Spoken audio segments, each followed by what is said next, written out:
Shri Venkateswara gold తాకట్టులో ఉన్న మీ బంగారాన్ని విడిపించి కొనబడును.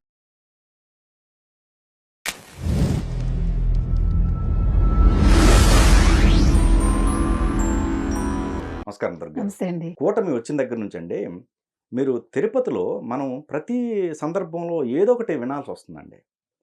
ఇప్పుడు మనం చూసారా అంత దూరం వెళ్ళిపోయి ఏది ఒక 90 మందు కావాలని చెప్పేసి మాట్లాడుతున్నాడు. అది ఎవరో వాంటెడ్లీ చేస్తే తప్ప చేయిస్తే తప్ప అంతే కదండి. అక్కడికి ఎక్కి మరీ మందు అడుగుతాడా ఏది, అది కూడా 90 అనేది వెంటనే తీసుకెళ్లి ఉతికి ఆరేసి జైల్లో పడేస్తే దరిద్రం వదులుతుంది. రఘురామకృష్ణరాజు గారికి ఏదైతే చేయించారో ఎవరు జగన్మోహన్ రెడ్డి ఆ రకంగా చేయించండి. ఎందుకంటే అక్కడ సంబంధం లేకుండా చేయించారు. ఇక్కడ దేవుడి గుడికి వెళ్ళి చేయటం అనేది మామూలు అపరాధం కాదు. ఇప్పుడు ఇంకొకటి అండి, ఇక్కడ చిన్నది మీకు అడ్డొస్తున్నాను కాదు.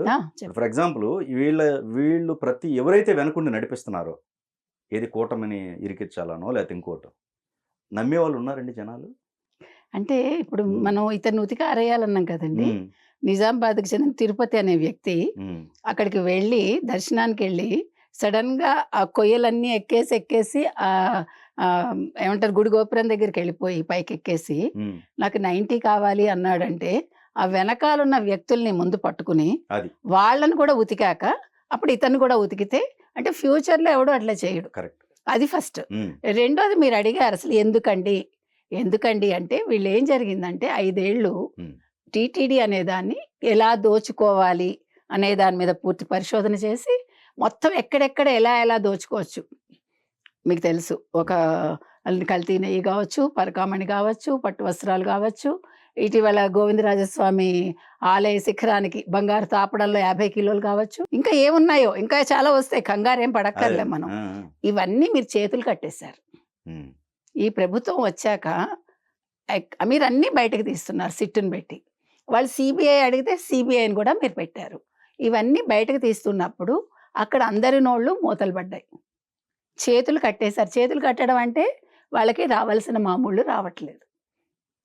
కోట్లు తింటాం అలవాటయ్యి ఇవాళ మీరు మంచిగా పని చేస్తాము, మీరు హిందూ ధర్మాన్ని ఉద్ధరిస్తామంటే వాళ్ళందరూ క్రిస్టియన్స్. వాళ్ళకి మరి కడుపు మండదా? మండుతుంది. ఆ 11 సీట్లు కూడా రాకుండా చేసుకుంటారు అంతే, అంతకు మించి ఇంకేం లేదు. అంటే మనిషి తన ఉనికిని కోల్పోతున్నప్పుడు బుర్ర పనిచేయదు. మనం ఏం చేసినా కూడా చాలా తెలివిగా చేస్తున్నాం అనుకుంటారు. ఆ తెలివిగా చేస్తున్నాం అనుకోవడంలో తప్పటడుగులు వేస్తారు. ఆ తప్పటడుగులు వేయడమే ఇది. నిజంగా నేను 10 సార్లు ఇప్పటికి చాలాసార్లు చెప్పా, మీ దగ్గర చెప్పా, వేరే చోట కూడా చెప్పా. ఫస్ట్ జగన్మోహన్ రెడ్డి చేయాల్సిన పని ఏంటంటే సజ్జల రామకృష్ణారెడ్డిని తీసేయాలి సలహాదారు కింద. తెలివైన సలహాదారులను పెట్టుకుని నిన్న జరిగిన తప్పిదాలేంటి, 5 ఏళ్లలో నేను హిందువులకు చేసిన ద్రోహం ఏంటి ఫస్ట్ తెలుసుకుని ముందు దానికి పాప ప్రక్షాళనకి ఏం చేయాలో తెలుసుకుని ఆ పాప ప్రక్షాళన చేసుకున్నాక కొత్త తప్పులు చేయకూడదు. అంతేగాని ఇప్పుడు ఇవాళ అందరూ ఇరుక్కున్నారు. ఇప్పుడు అంతిమ లబ్ధిదారుడు ఎవడు? జగన్మోహన్ రెడ్డి. సో ఈ భయంలోంచి వాళ్ళు చేస్తున్న తప్పులు ఇవన్నీ కూడా.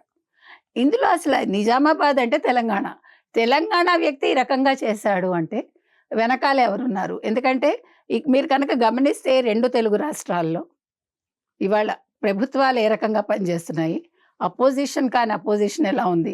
ఇక్కడ అపోజిషన్లో ఉన్న కేసీఆర్ అలాగే ఉన్నారు, ఇక్కడ అపోజిషన్లో లేని జగన్మోహన్ రెడ్డి అలాగే ఉన్నారు.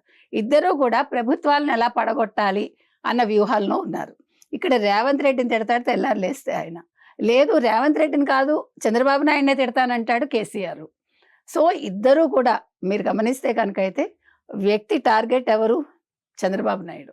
ఇవాళ ఇద్దరూ కూడా ఇటు కేసీఆర్ కావచ్చు అటు జగన్మోహన్ రెడ్డి కావచ్చు ఇద్దరూ టార్గెట్ చేసేది చంద్రబాబు నాయుడిని. అంటే వాళ్ళ రాజకీయ ఉనికి ఉండాలి అంటే చంద్రబాబు నాయుడు పేరు ఎత్తితేనే వాళ్ళు రాజకీయంగా కొద్దో గొప్ప మనగలుగుతారు. లేకపోతే ఒక తెలంగాణకు చెందిన వ్యక్తి, ఒక తెలంగాణ తీసుకొచ్చిన వ్యక్తి, 10 ఏళ్ళు ముఖ్యమంత్రిగా ఉన్న వ్యక్తి ఇవాళ తెలంగాణ అంశాలు మాట్లాడకుండా వాటిని స్పృశించకుండా చంద్రబాబు నాయుడిని తిట్టడం ఏంటి? అంటే నీకు దిక్కు లేదు చంద్రబాబు నాయుడు తప్ప. ఇక్కడ జగన్మోహన్ రెడ్డికి దిక్కు లేదు. ఒక పక్క కూటమి ప్రభుత్వంలో ఉండే నేతల్ని తిడతారు, మరో పక్క హిందువులు లేకపోతే హిందూ దేవుళ్ళు, హిందూ దేవాలయాలు కాదండి. ఇక్కడ ఇలాంటి చీప్ ట్రిక్స్ వల్ల ఇంకా వాళ్ళు పలచనవుతారుగా. అంటే ఇప్పుడు ఒకటి హిందువుల్ని ఏదో మభ్యపెట్టాలంటే అంత ఇదిగా ఉన్నారండి, అమాయకులు ఉన్నారంటారా? లేరండి. ఇప్పుడు హ్మ్. మీకు అదే చెప్తున్నా. ఇప్పుడు చాలా అవేర్‌నెస్ వచ్చింది. హ్మ్. ఇప్పుడు ఇప్పుడు హిందువుల్లో. ఇది తప్పిదం అంతా కూటమిదని చెప్పేసి సర్క్యులేట్ చేస్తున్నారండి. హ్మ్.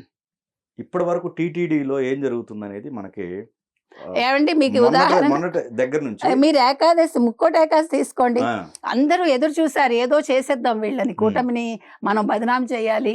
ముక్కోటి ఏకాదశికి మనం ఏదైనా ఒక చెడు చెయ్యాలి అని చాలా ట్రై చేశారు. ఎవరు? వైసీపీ వాళ్ళు. మనం క్లియర్‌గా చెప్పాం. అక్కడ ఏదైనా ఒక అవాంఛనీయ సంఘటన జరిగితే ఖచ్చితంగా వైసీపీది బాధ్యత, కూటమిది కాదని. ఉమ్, కానీ ఎక్కడ ఏమీ జరగలేదు. అందరూ వచ్చిన భక్తులు మీరు చూసారు. వివిధ రాష్ట్రాల నుంచి వచ్చారు. చాలా చోట్ల నుంచి వచ్చి అందరూ కూడా చాలా బాగా చేశారు. అసలు ఈ రకంగా ఎప్పుడు దర్శనం చేసుకోలేదు గత 5 ఏళ్లలో అన్నారు. ఎందుకంటే లాస్ట్ ఇయర్ స్టాంపీడ్ జరిగింది కాబట్టి. వీళ్ళేంటంటే మీరన్నట్టుగా వచ్చిన దగ్గర నుంచి గోశాల అన్నారు. తర్వాత వెంకటేశ్వర స్వామి విగ్రహం పడుందన్నాడు ఎవరు? కరుణాకర్ రెడ్డి.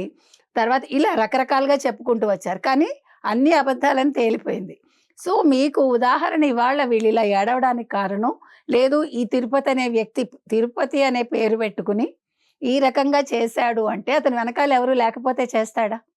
కాబట్టి ఇవాళ 2 తెలుగు రాష్ట్రాల్లో ఉండే తెలుగు వాళ్ళు చేయాల్సిన పని ఏంటంటే, ముఖ్యంగా హిందువులు ఐక్యతతో ఉండాలండి.